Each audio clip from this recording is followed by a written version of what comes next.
బెదురుబొందు city. చాలా కాలం క్రితం ఒక గ్రామంలో మహేందర్ అనే ఒక చేపలు పట్టే వ్యక్తి ఉండేవాడు. మహేందర్ ఎప్పుడూ ధనవంతుడు అవ్వాలని అనుకుంటూ ఉండేవాడు. అది అత్యాశతో అతను పగలు ఇంకా సాయంత్రం 2 పూటలా వెళ్ళి నదిలో చేపలు పడుతూ ఉండేవాడు. అప్పుడప్పుడు అతను అదే అత్యాశతో వేరే వాళ్లలో నుండి చేపలు దొంగిలిస్తూ ఉండేవాడు. అతని ప్రవర్తన వల్ల గ్రామంలోని పెద్దవాళ్ళు అతనికి అర్థమయ్యేలా చెప్తూ ఉండేవారు.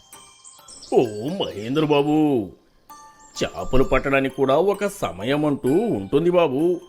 ఉదయం పూట వెళ్ళి చేపలను పట్టుకో, కానీ సాయంత్రం పూట వద్దు. అవి కూడా జీవులే. అన్ని చేపల్ని నువ్వు ఒకేసారి పట్టుకుంటే తర్వాత నువ్వు ఏం చేస్తావు చెప్పు? నేను నిన్న చూశాను, జమ్మూరు వల్ల నుంచి చేపలు దొంగిలించావు నువ్వు నిన్న. అరే ఆ పనిని ఆపు నువ్వు. ఏంటి బాబాయ్, నువ్వు ఏమి పనికిరాని మాటలు మాట్లాడుతున్నావు? చేపలు పట్టుకోకపోతే నేను ధనవంతుణ్ణి ఎలా అవుతాను? నువ్వు వెళ్ళి నీ పని చూసుకో.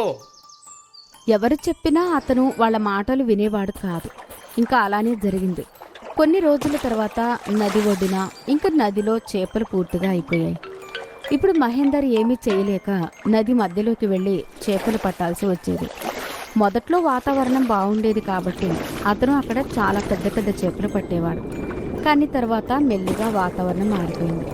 నదిలో పెద్ద పెద్ద అలలు రావడం ఇంకా వర్షం పడడం మొదలవుతుంది. అది చూసిన మహేందర్ చాలా భయపడతాడు. ఎందుకంటే అతని పడవలో అప్పటికే చాలా చేపలు ఉంటాయి. అది చూసి అతను తట్టుకోలేకపోతాడు.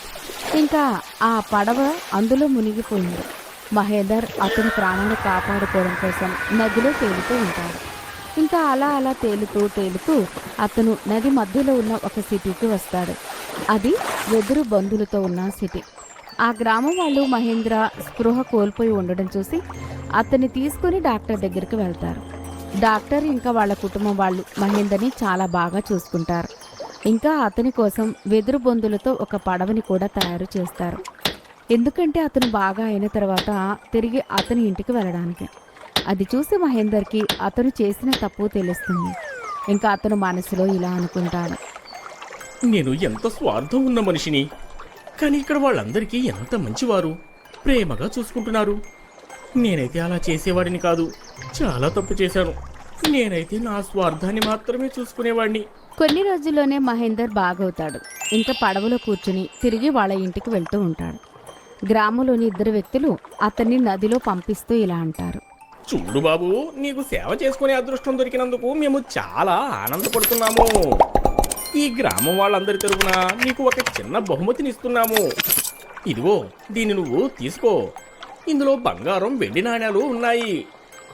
నీ దయ, కానీ నేను దాన్ని తీసుకోలేను. మీరు నాకు చేసిన దానికంటే ఈ బంగారం, వెండి నాణ్యాలు అంత ఎక్కువేమీ కాదు. చాలా చాలా ధన్యవాదాలు.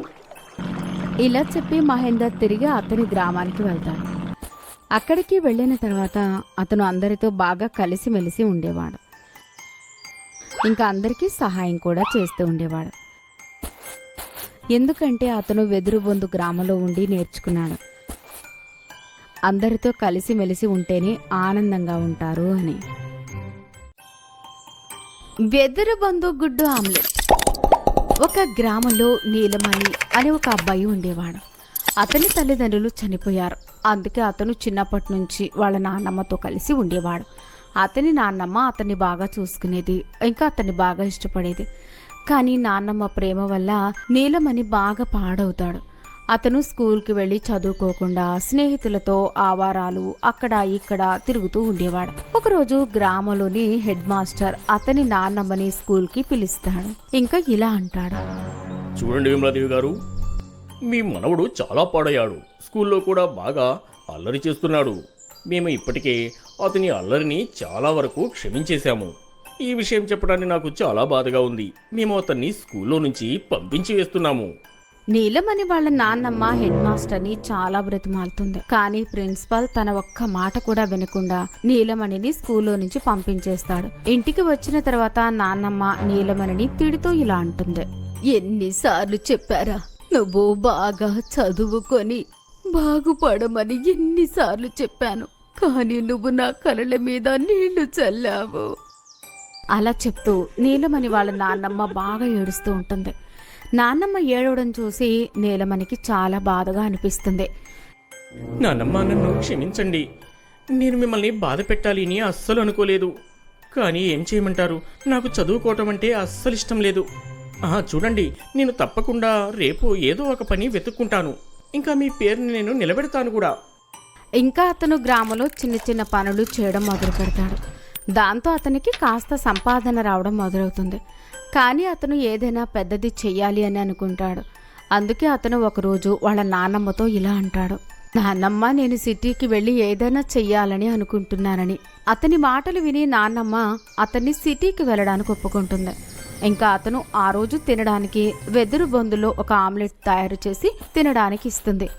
నీలమణి ఒకరోజు పని వెతుక్కుంటూ సిటీలో ఒక ఫ్యాక్టరీకి చేరుకుంటాడు. ఇంకా నీలమణికి అక్కడ పని దొరుకుతుంది. ఫ్యాక్టరీలో లంచ్ తినే సమయంలో నీలమణి ఫ్యాక్టరీలోనే ఒక చోట కూర్చుని అతని లంచ్ చేస్తూ ఉంటాడు. అతని నాన్నమ్మ తయారు చేసి ఇచ్చిన వెదురు బొందు ఆమ్లెట్ బయటకి తీసిన వెంటనే దాని సువాసన 4 దిక్కులకు వెళ్తుంది. అప్పుడే అక్కడి నుంచి ఫ్యాక్టరీ యజమాని వెళ్తుంటాడు. ఏం బాబు, నువ్వు ఇక్కడికి కొత్తగా వచ్చావా? అవును సార్, నేను ఇవాళే జాయిన్ అయ్యాను. పదా, నేను ఇప్పుడు సారు పిలుస్తున్నారు. ఇంకా నువ్వు తింటున్నది కూడా తీసుకునిరా. నీలమణికి ఏమీ అర్థం కాలేదు. ఇంకా అతను వెదురు బొందు ఆమ్లెట్ తీసుకుని ఫ్యాక్టరీ యజమాని దగ్గరికి వెళ్తాడు. ఫ్యాక్టరీ యజమాని ఆమ్లెట్ చూసి అతనితో ఇలా అంటాడు, బాబు, ఈ ఆమ్లెట్ నువ్వు ఎక్కడి నుంచి తెచ్చావు? సార్, ఇది మా నాయనమ్మ తయారు చేసింది. నేను కాస్త దీన్ని తినవచ్చా? అది విని నీలమణి ఆశ్చర్యపోతాడు. సార్, తప్పకుండా. ఫ్యాక్టరీ యజమాని ఆమ్లెట్ తిన్న వెంటనే అతనికి చాలా బాగా నచ్చుతుంది. ఇంకా అతను నీలమణితో, మీకు ఈ ఆమ్లెట్ తయారు చేయడం వచ్చా? సార్, నేను ఇది చేయగలను.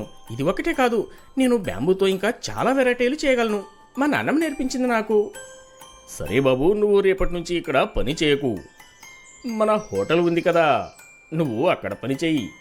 అది విని నీలమణి చాలా ఆనందపడతాడు. ఇంకా ఇంటికి వెళ్ళిన వాళ్ళ నాన్నమ్మకు జరిగిన విషయం అంతా చెప్తాడు. అప్పుడు నాన్నమ్మ అతనికి ఇంకా మంచి మంచి రెసిపీలు నేర్పిస్తుంది. అప్పుడు నీలమణి ఫ్యాక్టరీలో పనిచేసేవాడు కాదు. అదే ఫ్యాక్టరీ యజమాని పెద్ద హోటల్లో షెఫ్గా పనిచేయడం మొదలుపెట్టాడు. ఇంకా అతని బ్యాంబో ఆమ్లెట్ రెసిపీ చాలా ఫేమస్ అవుతుంది. అతను కష్టపడి చాలా డబ్బులు సంపాదిస్తాడు. వాటితో అతను సిటీలో ఒక పెద్ద ఇల్లు కొనుక్కుంటాడు. ఇంకా నాన్నమ్మతో కలిసి ఆనందంగా ఉంటాడు.